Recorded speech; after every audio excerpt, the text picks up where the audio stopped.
अस्सलाम वालेकुम। ज़िंदगी भर काम आने वाले टोटके।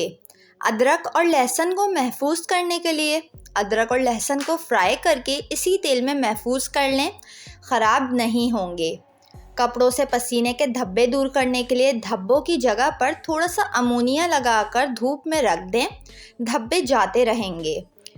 फूल ना सिर्फ खूबसूरती की अलामत होते हैं बल्कि तबीयत में ताजगी और बशाशत पैदा करते हैं। इन्हें ज़्यादा देर तक तरोताज़ा रखने के लिए गुलदान में डाले गए पानी में साबुन या इसके टुकड़े डाल दें।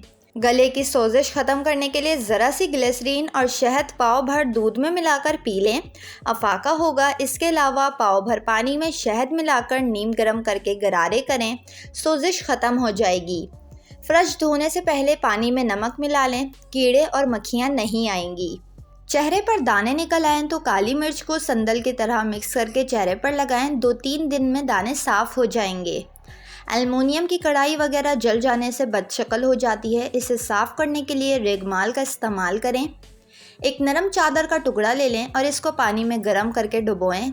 इसे एक डंडे पर लपेट लें, एक अखबार पर थोड़ा सा नमक डालें और इस डंडे को इस पर रोल करें। इसके बाद इस डंडे को चारों तरफ दीवारों पर फेरें, महीनों तक जाले नहीं लगेंगे। वीडियो को लाइक और चैनल को ज़रूर सब्सक्राइब कर लें।